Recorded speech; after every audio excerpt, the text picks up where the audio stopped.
Hello, I'm Professor Philip Goad, Chair of the Heritage Council of Victoria. I come to you today from my home, like many of you who will be tuning into this year's Open House July program. Before we get started, I'd like to acknowledge the traditional owners of the land on which we're meeting. I pay my respects to their elders, past and present, and the elders from other communities who may be here today. On behalf of the Heritage Council of Victoria and the Centre for Architecture Victoria and Open House Melbourne, I'd like to welcome you to the 2021 Heritage Address. Today's Heritage Address is delivered in a partnership with Open House Melbourne, Rail Projects Victoria and the Heritage Council of Victoria. The Council is an independent statutory body which recognises, protects and celebrates Victoria's cultural heritage.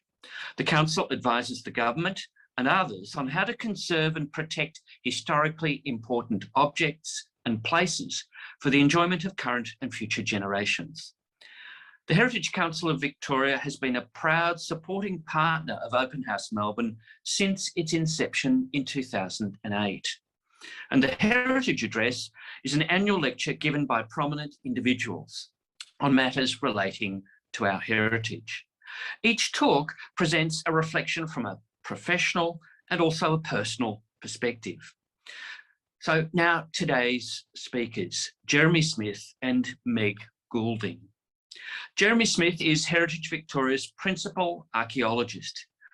He was formerly a member of the Victorian Heritage Council's Archaeology Advisory Committee, and he's written a number of publications relating to the state's archaeology. In 2009, he directed the excavation of a mass grave at the former Pentridge prison, and he was a key contributor to the award-winning book Ned Kelly Under the Microscope, which was published in 2014.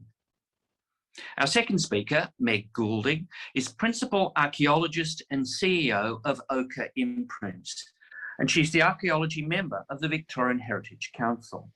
She's worked as an archaeologist since the late 1980s and has directed numerous historical archaeological excavations in Melbourne CBD and in regional Victoria. Meg was the excavation director of the Melbourne Metro CBD South Archaeological program. Jeremy and Meg will now present new discoveries from some of the city's recent archaeological investigations. The results of these digs enhance Melbourne's reputation as one of the world's best examples of a 19th century archaeological site. And they shed new light on how the city was established, how it developed, and how it flourished. Now, given the difficulties that we're currently facing as a state and as a nation, I would really like to thank you all for taking the time to come together and listen to this year's Heritage Address. I hope you enjoy it. So over to you, Jeremy and Meg. Thank you. Thank you, Philip. First, I'd like to acknowledge the Wurundjeri Woi-wurrung people, who are the traditional owners of the country I'm presenting from this evening, here on the northern side of town. And I'd like to pay my respects to their elders past, present and emerging. I recognise that while the land along the banks of the Yarra, the Birrarung, were and continue to be very significant to Aboriginal communities who have left many traces in the archaeological record, my presentation will focus more on the city's historical archaeology, the period from the time of Melbourne's establishment in the mid-1830s onwards, rather than the Indigenous or Aboriginal cultural heritage. This is because Heritage Victoria's statutory role does not include the protection and management of Aboriginal heritage sites, which are primarily managed under the Aboriginal Heritage Act. Now, while it is widely considered that the historical archaeology of Melbourne first emerged in the late 1980s, when the dig at Little Lon took place, in truth, puzzling finds had been taking place across the city well before the remains of Little Lon's diverse and complex community first came to light. Back in 1923, Whelan the Wreckers team made an unexpected discovery while demolishing a building that had been constructed in 1865, the site was being prepared for the construction of the Capitol Theatre in Swanston Street. Whelan's crew were demolishing a building that was already considered very old, and they inexplicably came down on something else buried deep beneath even that. As Robin Annear writes, 4 feet down, they uncovered the remains of a picket fence, a portion of an old corduroy log track, and a chimney base. The depth and condition of the find clearly perplexed Jim Whelan and his work crew. Whelan souvenired part of the hardwood fence and refashioned some of it into serviette rings. We now know that Melbourne has a well-preserved, diverse, and significant historical archaeology. For various reasons, the archaeology of Melbourne has survived very well across the city, and in some places it can still be found in remarkable condition. Over the last few years, we have begun to understand why this is the case, and how discoveries of deeply buried parts of the old city, like the one made by Whelan's team, might be explained.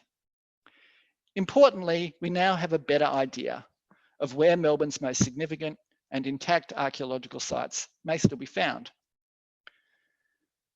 Of course, the historical city of Melbourne has no great antiquity, but it became a significant 19th century city on the global stage.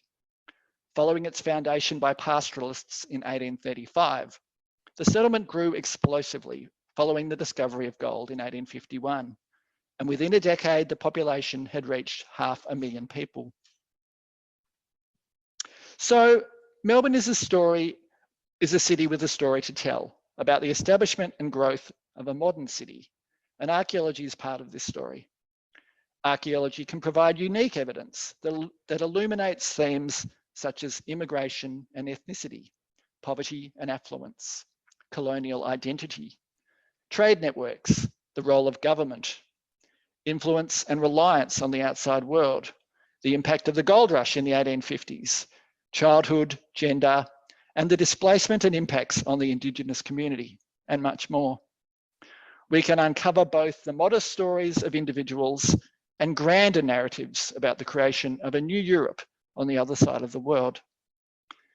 In some cases, the archaeology is all we have that can throw light on these stories of early Melbourne. More often, archaeological projects are done in collaboration with historians and other specialists, which enhances the research outcomes, as Meg will demonstrate this evening. So before I hand over to Meg Goulding, who will reveal some new and very exciting discoveries from the recent Melbourne tunnel dig, I'd like to set the scene and address 2 key points. First, what do we know about the city's historical archaeology? And second, why do we think that it has survived in such unexpectedly good condition in parts of the city? On the first point, what is the character of Melbourne's archaeology? The first thing to recognise is its extraordinary diversity. Over the course of more than 150 excavations that have now been completed in the CBD area, a remarkable range of different site types has been uncovered. Notably, the Little Don dig and the major Castleton Place excavation that followed in the same city block in 2002 unearthed a vast residential precinct of laneways, cottages, small factories and businesses, and cottage industries. Most of the cesspits in the rear yards contain large numbers of discarded artefacts, on average 7,000 in each pit. For me, the discoveries from Little Lon, led by archaeologists from Austral Archaeology, Godden Mackay Logan, La Trobe University and others, relate to themes such as diversity, complexity, opportunity, and even choice. Certainly the one-dimensional interpretation of the place as a slum and den of iniquity has been dispelled by the results of the archaeological investigations and historical research. For example, it is now known that more people were employed as part of reputable business in Little Lon than in the infamous red light establishments. The brothels certainly existed and were active at Little Lon, but there was more going on besides. Strong evidence of family life has emerged in the narrative. As Professor Richard Mackay writes, while the inhabitants of Castleton Place were hardly wealthy, they were able to purchase many of life's little luxuries that had become more widely available during the 19th century. Jewellery, dolls and figurines were not uncommon. Neither were items closely associated with hygiene and grooming. The site's artefacts provide evidence of diversity in employment, the ages of the residents, and their relative economic circumstances. Little Lon was also an immigrant area where new arrivals to Melbourne could afford cheap rent and find their feet before perhaps moving on. Records refer to Assyrians, Italians, Indians, and Chinese all making their homes here for a period of time at least. And a final point, Professor Tim Murray calls Little Lon a discontinuous world where the nighttime character of the place differed markedly from more reputable daytime business and family life. A place of complexity where the archaeological research program has added much that was unknown to the understanding of a significant part of the city. And for those listening tonight who may have an interest in the most current research on Little Lon, which is recognised as one of the world's most significant and extensively studied sites within this emerging theme of the archaeology of the modern city, I would recommend this publication, which draws together the results of all these three major phases of excavation in the Little Lon block from the late 1980s and 2002, and the most recent investigation in 2017. But away from Little Lon, other archaeological work has exposed something about Melbourne's first homes that is perhaps contrary to what we might expect. While most of Little Lon's archaeology relates to the period after the 1860s, a number of houses have been excavated from the first few decades of the city's settlement. And what is noteworthy about some of Melbourne's early residences is their larger than expected size, as demonstrated by these remains uncovered at a La Trobe Street site, excavated by Extent Heritage recently. In the early years at least, we see a landscape of Melbourne where vacant land abounds. We're looking here at a plan of Melbourne from 1856. So these plans of the city show a patchwork of houses and undeveloped vacant land. Of course, at this time, self-reliance and subsistence meant that many homeowners would want some land for cultivation and for some stock even. On a couple of digs around town, the trace of ridge and furrow, the marks of cultivation scraped into the underlying subsoils, have been identified. This image, taken only last week, shows the stone foundations of an early 1850s house or villa named Como, located on the edge of town near the corner of Victoria Parade and Brunswick Street.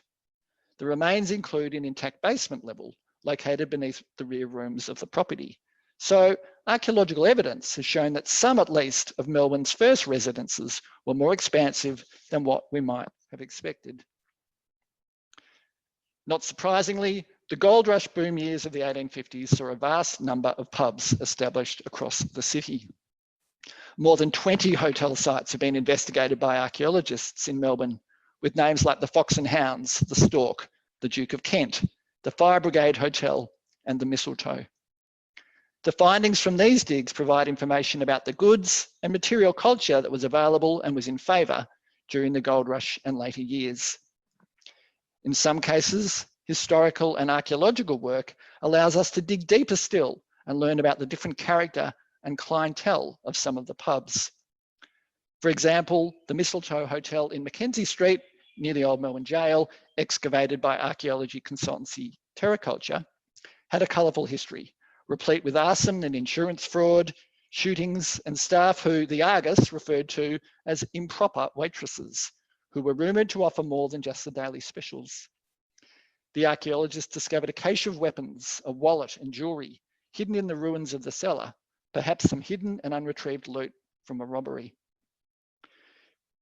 Beyond the cottages and pubs, a defining feature of Melbourne's archaeology is the diversity of site types that have been uncovered and investigated. These include sawmills like John Greenwood's mill that was excavated by Ochre imprints in 2016, and where the machinery bases for the timber saws and the sliding carriage were uncovered.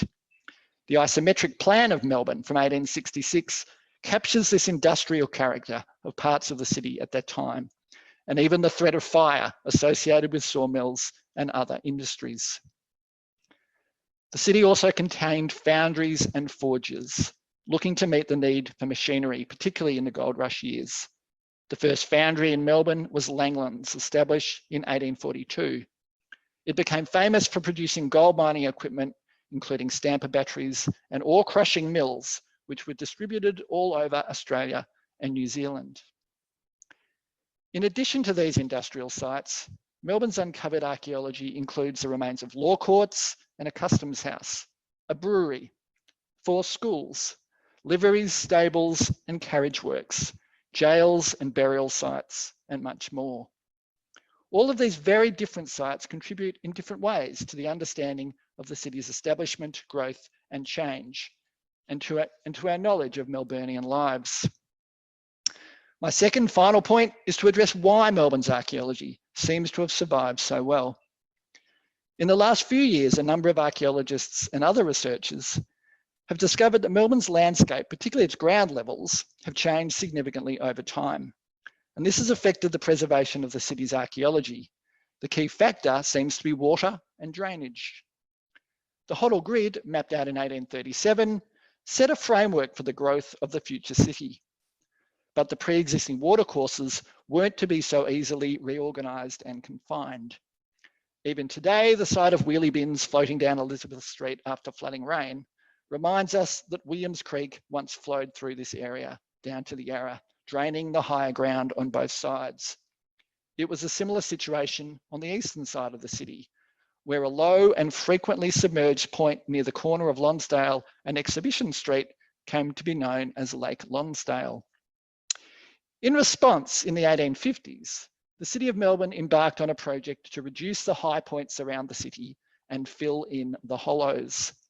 Street levels were altered and properties, including private properties, were required to be changed to meet the new required elevations. In some cases, more than 2 metres of fill was brought in, so much so that fill became a rare and valuable commodity around town, and there were shortages of it. Some houses were demolished and then rebuilt on new higher ground. Other houses were raised up using complex jacks or screws.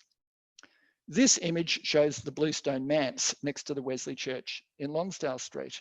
The manse was built in 1859. In the foreground, we see the foundations of a school that operated before that time in the 1840s and early 1850s. The notable feature is the discrepancy in depth between the two structures and the deposit of about 1.5 metres of introduced fill that is visible in the section at the manse end. Many properties were not even demolished, they were simply buried. Perhaps the floors were removed and the houses were filled with soils and clays, and a new structure was built on top of the remains of the old, which is the story of archaeology the world over. In these images, what we see with the archaeologist standing nearly 2 metres below Little Lonsdale Street as it is today, this is not a basement. This was a former ground level of this structure, complete with double-sided fireplace, a window, and even traces of a former garden, a great example of one of Melbourne's buried blocks. So for Melbourne's archaeology, the implications are obvious. The excavations conducted by the archaeologists from Dr. Vincent Clark and Associates and from Green Heritage working in the Wesley Church area have demonstrated that remains from the first 2 decades of the city's historical settlement, including both building fabric and associated artefacts, have been sealed beneath fill deposits, preserving their condition. And it was not just properties, houses and streetscapes that were altered and filled in. Recent work by Extent Heritage at this site in Terry Street near the Queen Victoria Market has uncovered part of the actual meandering William Street waterway that has been filled and then built over. So to conclude, a substantial body of archaeological work has now taken place in Melbourne. More than 150 digs have occurred in the city, and archaeological testing and monitoring has taken place on another couple of 100 sites. The State's Heritage Act provides a high level of protection for historical archaeological sites and sets the framework under which all of this work and analysis takes place. The Act also protects the artefacts that are recovered from digs. Almost all of them come to Heritage Victoria, and the state's historical archaeological artefact collection is unique in Australia and of undoubted international significance. Underlying all of this is the fact that Melbourne's archaeology is remarkable. The story of how a fledgling settlement was established, survived, and then flourish to become a celebrated and truly global city, all within 50 years, is reflected in the sites and artefacts that have been uncovered today. And due in part to the city's landscape and the response of the authorities in the 1850s that saw large parts of the city sealed beneath fills and clay, this emerging modern city has been preserved in an unexpected and outstanding condition. Of course, none of this information is meaningful if it is not accessible for the wider community. The archaeologists may be thrilled by what they find, but these discoveries deserve to be shared and celebrated. So I'm delighted to hand over now to Meg Goulding from Ochre Imprints to do exactly that, to present for the first time the key findings from the recent Metro Tunnel archaeology project, which will add another major chapter to our understanding of the city's historical archaeology. Thank you.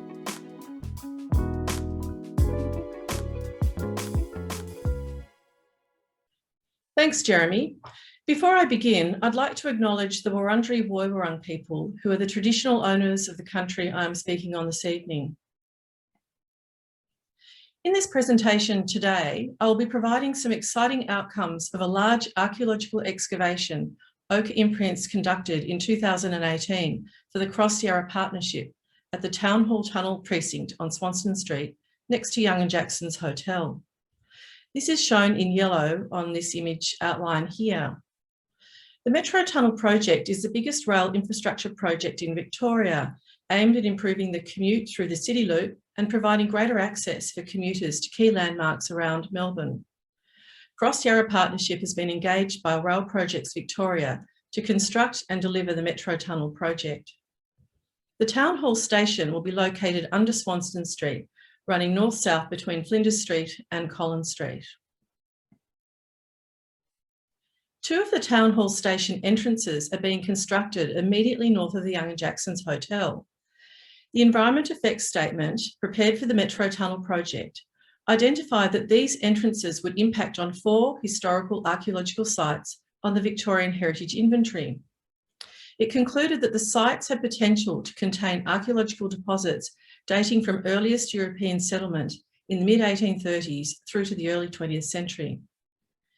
The excavation program was therefore a requirement of consents issued by Heritage Victoria to manage the heritage clearance works at the precinct under the Heritage Act 2017 before construction work could commence. So our brief was to uncover post-settlement archaeology at the Town Hall Station precinct.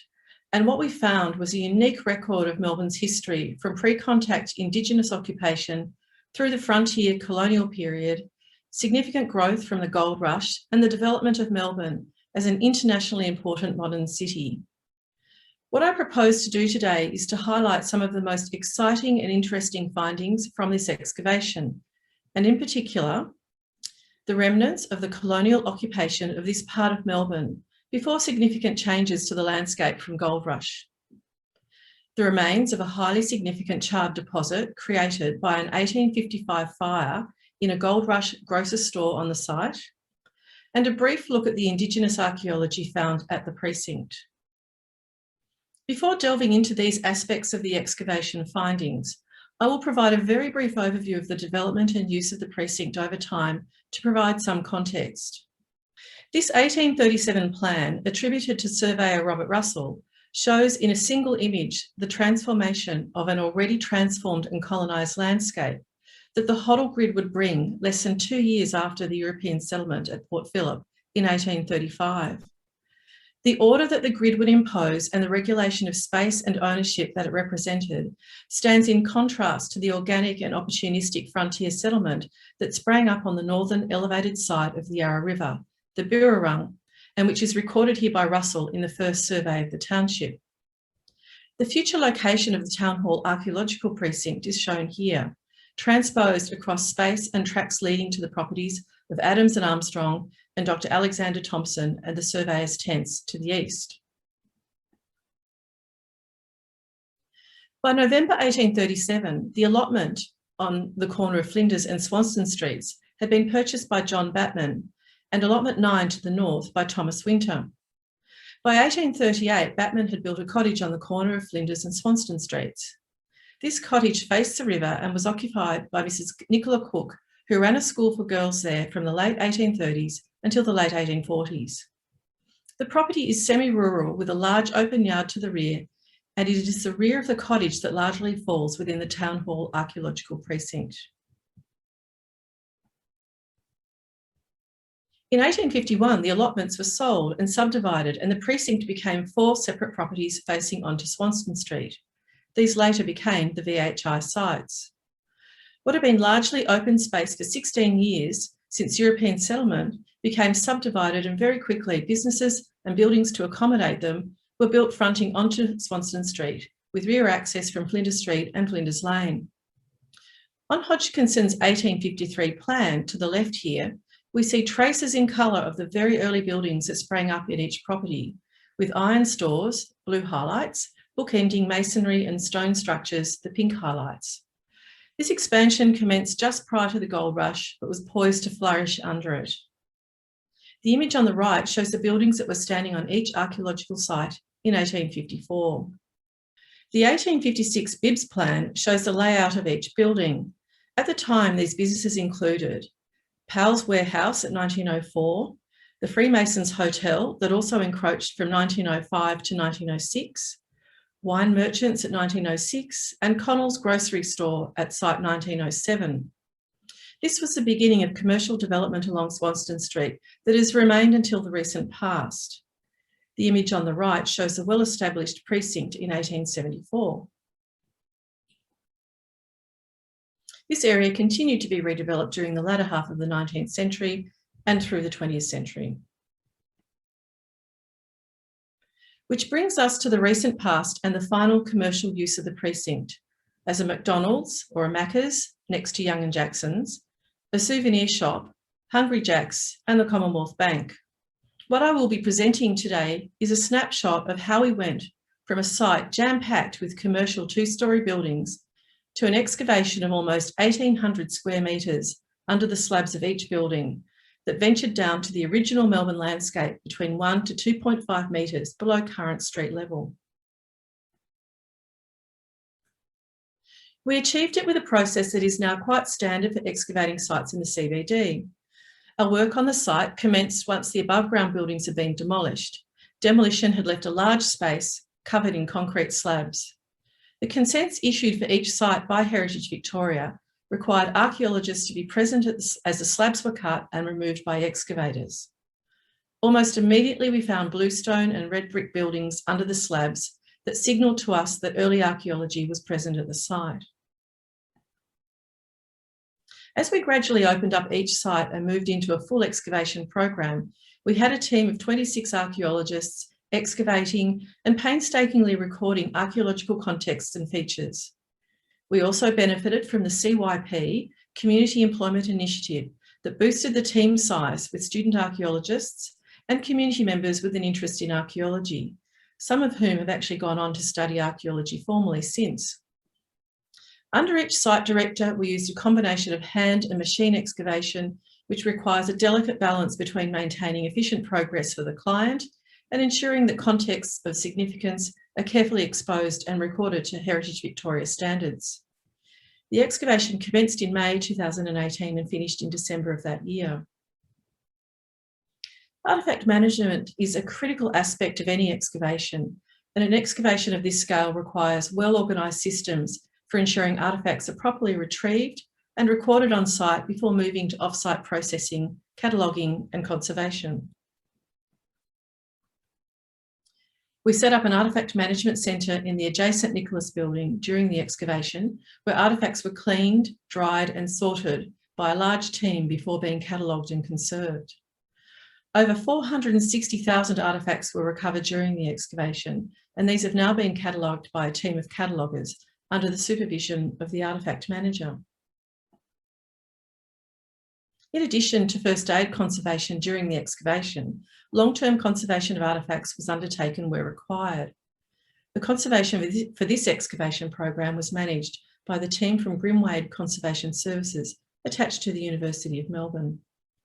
As a parallel process to the excavation program, the project historians undertook extensive historical research into the occupation history of each site and the key figures and events that shaped this occupation over time. We are now in the middle of the synthesis of all of the excavation, artefact and historical data with a view to producing a final project report at the close of this year. This presentation today draws on all aspects of the project, from the excavation to post-excavation phases, and I would like to acknowledge the entire team in bringing key elements of what we found to you today. In particular, I'd like to acknowledge the contribution of the project artefact manager, Jen Porter, whose exceptional knowledge of the artefacts from this precinct has been wound into this presentation. So what did we find?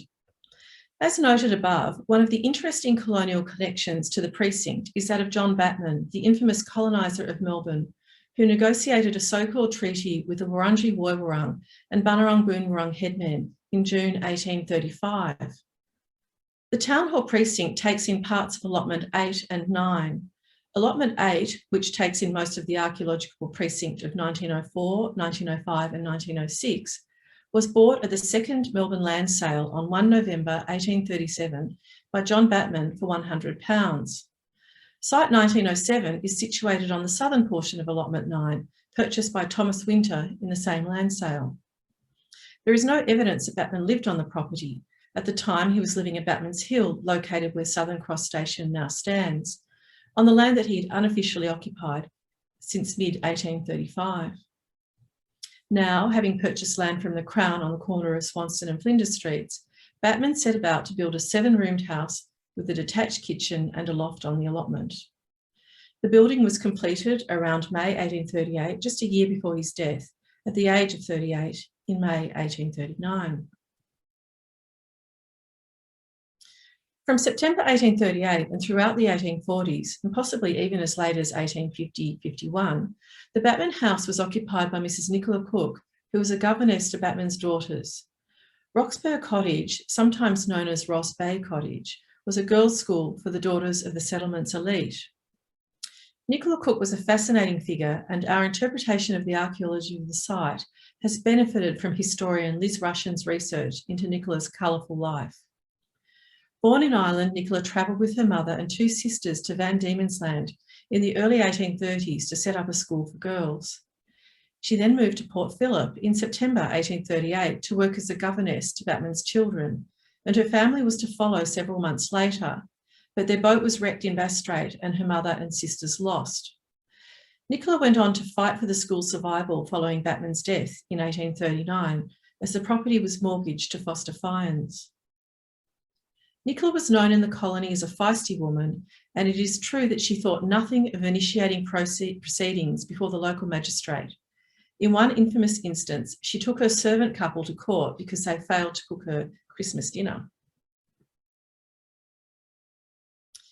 The 1840 plan by Russell shows detail of the shape and layout of the Cook Cottage complex, including the external kitchen that once sat within the present-day 1904 site. The somewhat stylised 1839 Williamson plan to the right echoes the general layout of a larger building towards the front left of the property and a smaller freestanding structure extending out the back. At the outset, these plans indicated that we were only likely to find archaeological evidence of the kitchen at the rear of the school cottage, and that the location of the actual cottage is sitting under the present-day Young and Jackson's and Dangerfield buildings. This can be seen in several early images of the cottage that also place it towards the front of the property along Flinders Street. In addition to the kitchen area, there was also the possibility of finding privies and external features such as sheds and tracks, as well as artefact scatters relating to this early occupation in what had been open space to the north.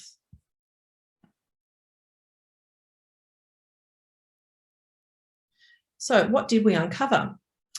Well, we uncovered a lot of concrete. You can see just how much concrete here in this photo.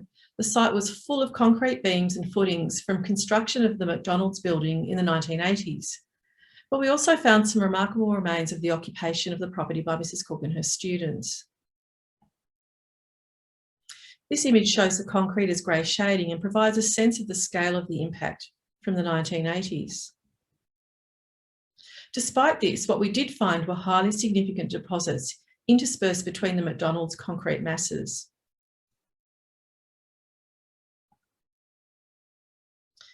This is an excavation plan of the 1904 site, and the Mrs. Cook archaeological deposit is shown in red on this plan. When we overlay Russell's 1840 plan across the Mrs. Cook archaeological deposits, we have a really nice match with the kitchen building. So you can see the pink square at the back there sitting over the red sort of circular area, which is the artefact scatter. It is possible to see from this image how small the spaces were where we could excavate windows into the very early land surfaces and occupation of the site. What we have here are two large and smaller sandstone boulders, possibly footings associated with the school's kitchen. And here they are on the excavation plan, the two little yellow dots and the yellow arrow. The kitchen deposit was dominated by a midden or rubbish scatter comprising bone, ceramic and glass, situated around the former kitchen area. Here we can see the original land surface, the A horizon, at the bottom of the image, and sitting on top of it is the Mrs. Cook kitchen midden. Then on top of that, a bricky deposit likely related to Power's iron store, constructed on the site in 1851. The artefact assemblage was crucial in getting a handle on the age of the kitchen midden deposit and associated deposits across the precinct. Artefacts were analysed by specialists so that patterns could be picked up, comparisons made and finer identification could proceed, aiming to determine where, how and when they were produced. Special attention was given to the ceramic assemblage due to its capacity for sourcing and dating. This identification was quite challenging given the highly fragmented character of the deposit.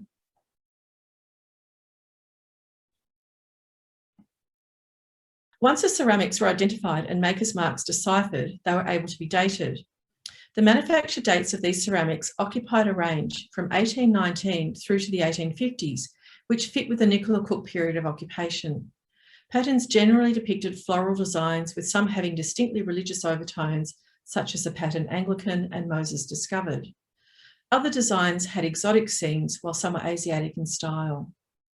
The patterns from these high integrity Nicola Cook deposits were then tracked across the entire precinct. The tracking and dating of ceramic patterns helped to date the deposit and also helped to identify spatial aspects of the larger site. And you can see the entire site excavated here in this plan. These were later confirmed through a program of vessel conjoining. This map shows the conjoining that occurred between vessels present in the Nicola Cook deposits and the deposits in the entire study area, showing distinct spatial connections across the precinct. This led to the discovery of a connection between the 1904 Mrs. Cook scatter and laneway cesspit-like deposits at the back of sites 1905 and 1906. These were dark humic deposits that seemed to be redeposited cesspit content dating to the Mrs. Cook era. This distribution can be seen in the pink shading above, with the curved area indicating the kitchen area and the oblong shape indicating the laneway cess deposit. We ended up with a dry and in some places highly fragmented deposit in site 1904, and in contrast, damp, well-preserved cesspit deposits in the rear laneway area. These damp laneway deposits allowed for the preservation of organic remains, such as shoes and textiles. Historians discovered Nicola Cook shopping invoices relating to this very early period, which helped to breathe life into the artefacts from this site. A large number of discarded shoes were recovered from the laneway deposits, which, via style and manufacture technique, were dated to the pre-1860s. From January 1839 through to March 1841, Nicola Cook ordered 53 pairs of shoes and boots, including ladies' boots, boys' shoes, patent leather shoes, prunella shoes, boots and bootlaces. Shoes from the early deposits reflected both adults and children and young women or adolescents. A style of boot known as a prunella boot with fabric upper and lightweight leather sole was found in the Laneway deposit. This type of boot began to be worn early in the 19th century. Prior to this, shoes had been well heeled. With no heel, they were said to have been a development after the French Revolution of 1792, representing the notion that all are born on the same level. These half boots were said to have peaked in popularity in the 1830s, and by the 1850s, boots became necessary for a woman's modesty due to the introduction of the large underskirt cage, the crinoline, which as it swung could expose the ankle. Half boots made of kid leather and silk could be dyed or embroidered and were unlikely to withstand ordinary wear and tear, so were more likely to have been worn by the middle to upper classes. A similar boot is shown in the illustration on the left, which shows how shoes, bonnet and dress can be coordinated with matching fabric. Leather dyeing can be seen in the slipper on the upper right. The bottom right shoe is a patent leather slipper with fabric binding. These shoes show tantalising links with Nicola Cook's shopping account, patent leather shoes being one of her orders. Fragments of tortoiseshell hair comb were found and also appear on Mrs. Cook's account, along with ribbons, pins, reams of fabric, bonnets, gloves, buttons, silk stockings, and even a feather boa. Silk hosiery and ribbons were some of the other items found on site, all pointing to women's occupation of the site. A bone knit comb, brush fragments and sections of fabric were also recovered and reflected items in the account. Fragments of basketry were also present, shown here. A small, elaborately carved implement handle is shown and may represent any number of small tools, such as a tambour hook or small item of cutlery, and a cylindrical wooden Vesta matchbox was also preserved, as well as an imitation stag pocket knife. Other artefacts recovered from the site, but which are not reflected in the historical record, were a large number of alcohol bottles, mostly olive beer or wine bottles, but also a smaller number of gin and champagne bottles in the Cook deposit. These were accompanied by fragments of wine glass and tumbler. A small figurine head was also recovered, which depicts a stern woman in a poke bonnet. A children's marble is shown on the left. The remains of several children's cups were also present across these early deposits and would have depicted sayings and pictures to teach the alphabet. Other children's items were slate pencils, marbles, and miniature tea set components. Miniature tea sets were highly popular and were thought to teach middle-class rituals and ideals to the younger generation. The taking of tea was an important means of cementing relationships and developing connections in this frontier society. This was particularly important in early Melbourne, where class affiliations were tenuous and the young ladies of Nicola Cook School would have needed to learn and exhibit these social skills. Fragments of at least 10 cups and 4 saucers were present, 3 jugs, 13 plates, and several unidentified hollowware vessels. Fragments of an early dating underglaze hand-painted Chinese platter came from the Nicola Cook context of Site 1904, as well as laneway deposits of Site 1906. Chinese wares were the height of fashion in this early period, and at least 2 other early dating examples are contained in these deposits supporting early occupation. A large quantity of animal bone was recovered from the early deposits. These indicate that beef, mutton, pork, fowls and fish were consumed. Cuts of beef were varied and included a substantial number of bones suitable for stews and soups, which would fit an institutional style of setting, such as Nicola Cook School, but also a substantial number of high-ranked cuts like sirloin and rump steak were present, indicating a degree of investment in dining. Sheep cuts were mostly high to medium ranking cuts, as mutton was very cheap at this time. There was a preference for mutton and beef over pork. However, there were the remains of a suckling pig, which may have formed part of a special Christmas dinner, along with goose, also found in the deposits. Here are some of the large cattle marrow bones recovered. The one on the right was refitted and indicated that it had been smashed in situ to obtain marrow. This refit conveys a moment in time in which food was being prepared for a soup or stew, here in the location of the kitchen.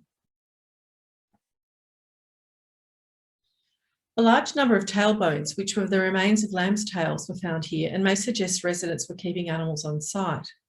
A chicken leg bone with indications of banding also suggests animals were kept here when it was still a residence.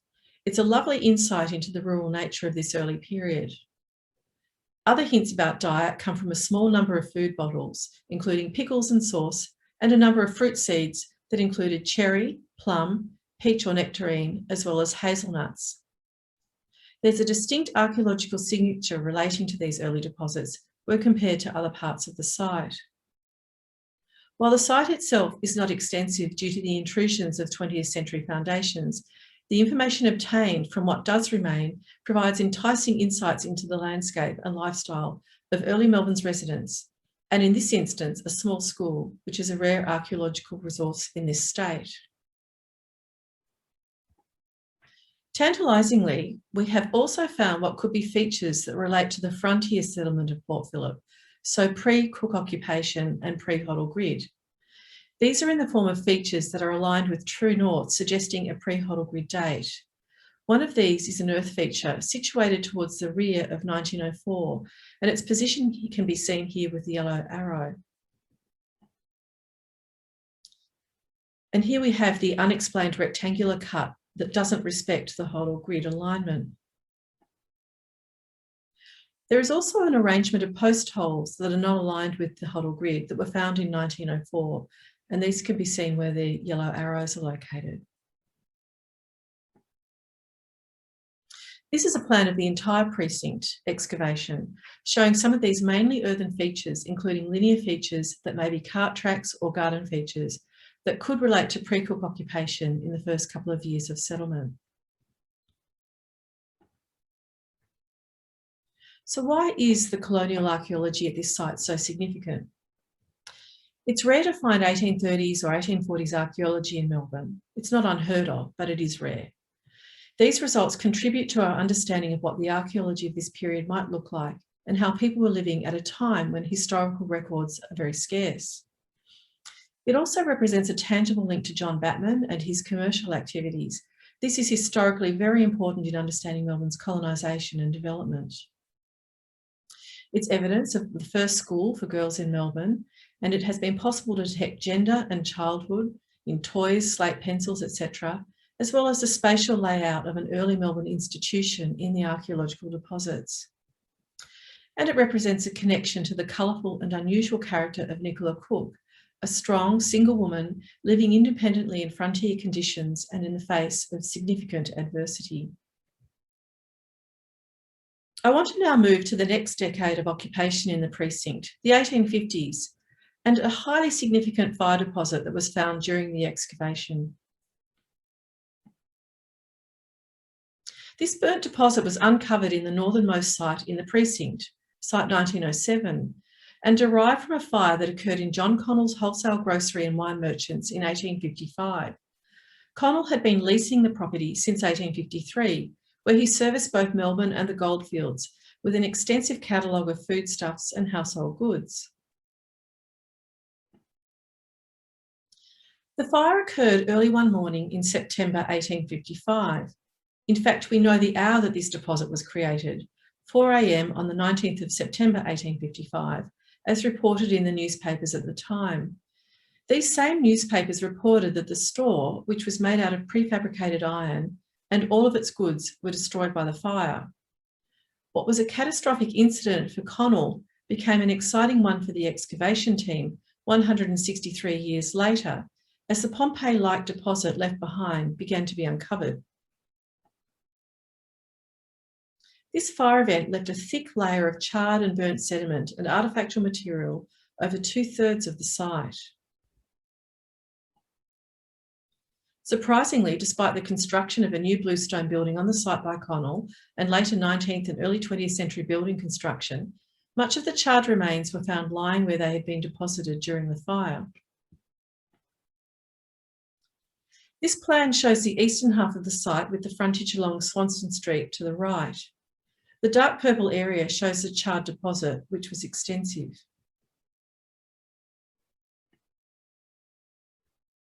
The excavation revealed that subsequent building on the site after the fire involved the introduction of levelling clays, which sealed in this deposit. This filling, combined with minimal subsurface impact to the study area through time, has resulted in the preservation of an extensive archaeological assemblage, which comprises a large sample of the contents of Connell's grocery store as it was stocked in September 1855. A key feature of the archaeology of the fire was the existence of an earthen cellar that extended across the centre of the site towards the front of the store, and which would have sat below the floorboards, creating a cool space.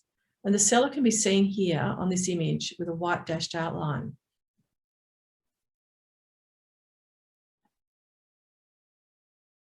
The cellar was filled with charred deposit. This deposit included ash, burnt flooring, and abundance of grocery stock. In addition to the cellar and charred deposits under levelling clay, we also recorded several burnt and charred structural remains, including timber floor stumps, posts, foundation framework, and in situ collapsed timber floorboards. And this image shows the cellar following excavation.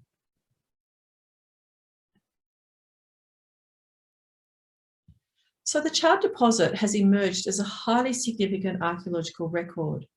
A standout characteristic of the deposit is the fact that it constitutes a snapshot in time, enabling us to encounter firsthand a gold rush grocer's goods that have been safely locked away after a day's takings, only to be rediscovered over a century and a half later.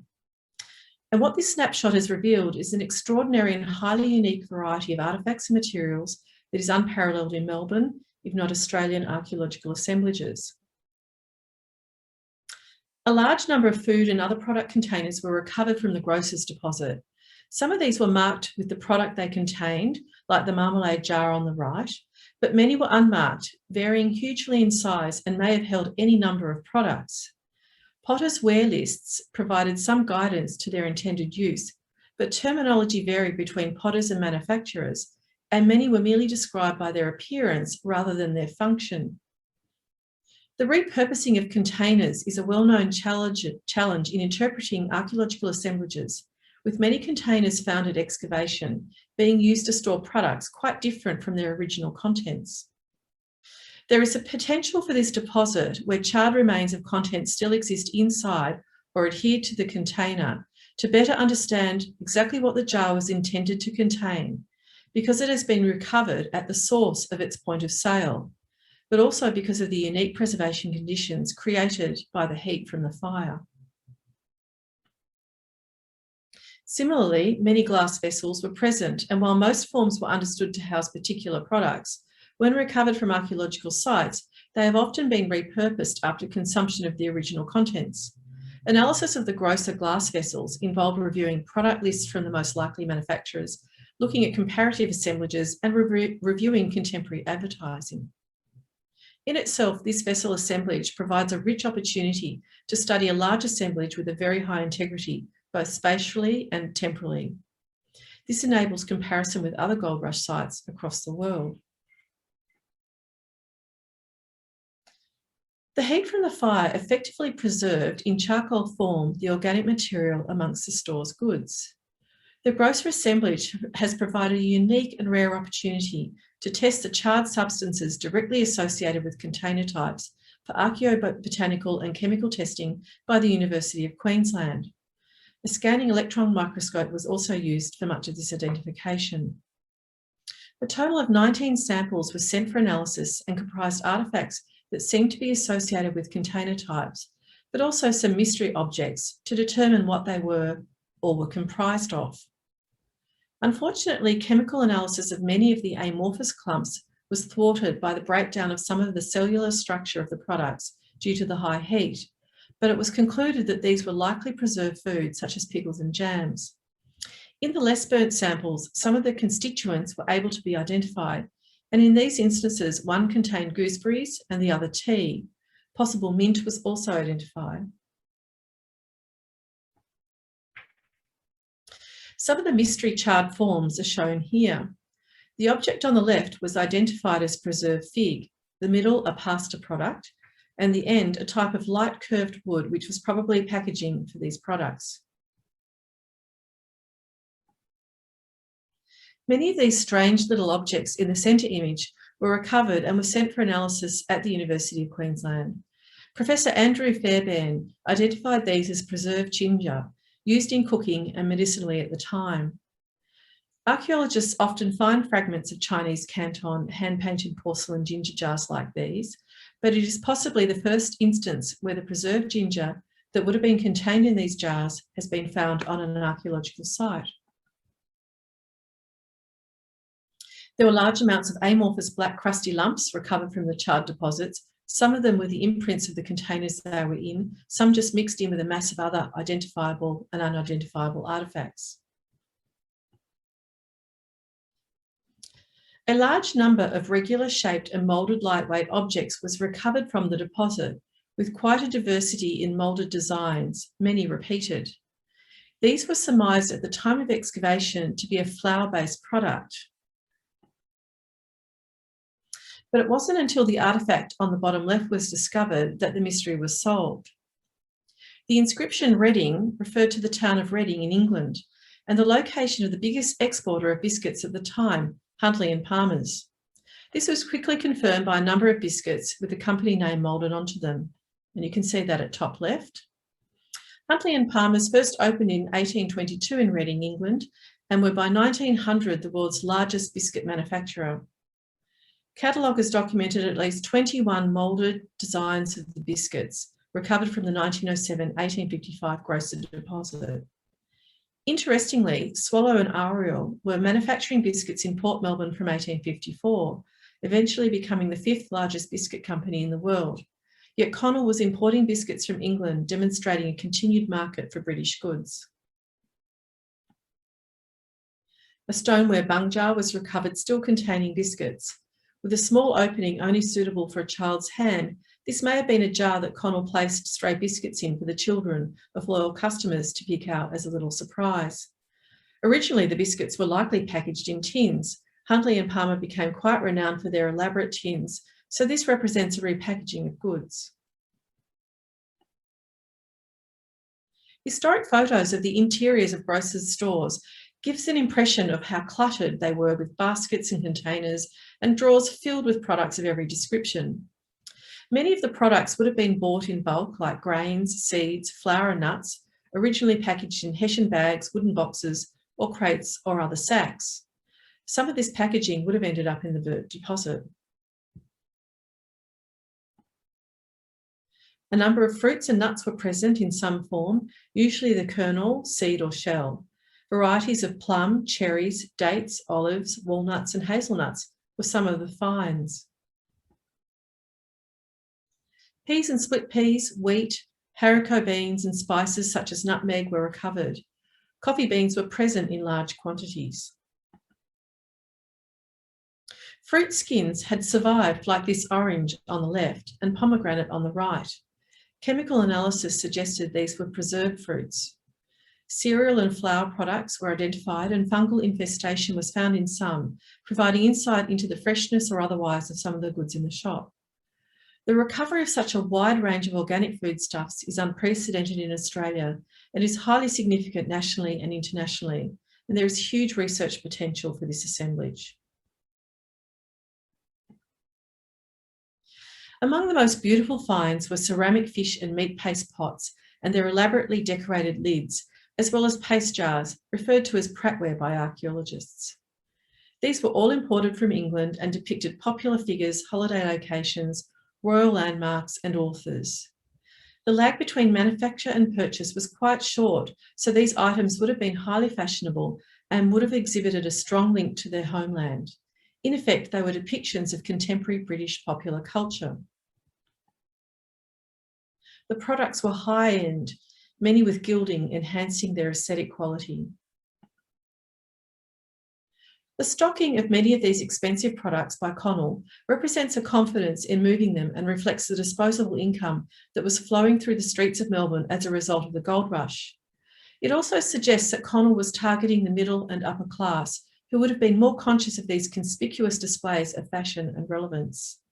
Here we have a depiction of Uncle Tom's Cabin, celebrating the anti-slavery novel by American writer Harriet Beecher Stowe, which was first published several years before the fire in 1852.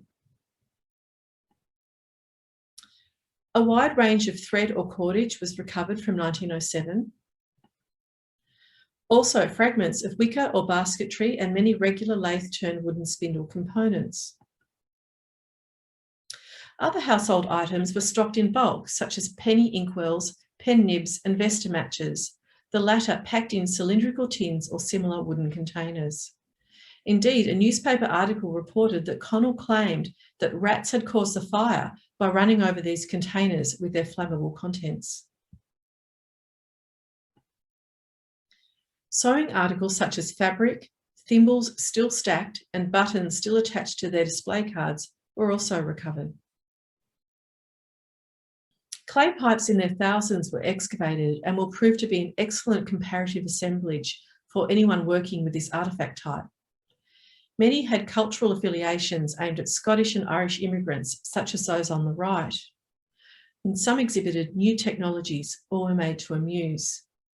Many showed evidence of the burning event, some completely stained black. This beautiful German-made lithophane survived the fire event and was able to be pieced back together, typically made in Germany or France by highly skilled artisans who would at first engrave the images into wax.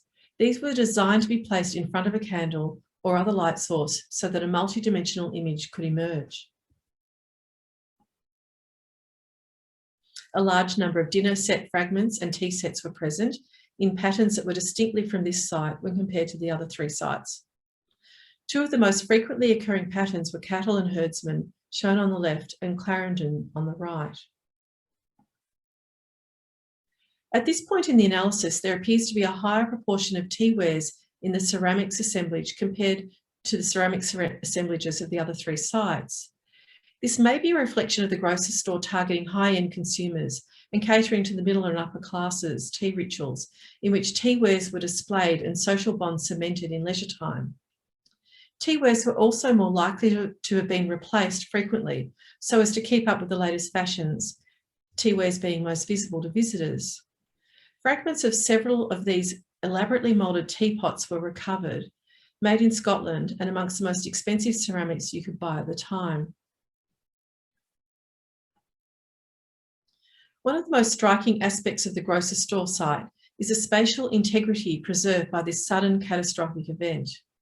An example of this is when looking at the glass vessel assemblage by their function.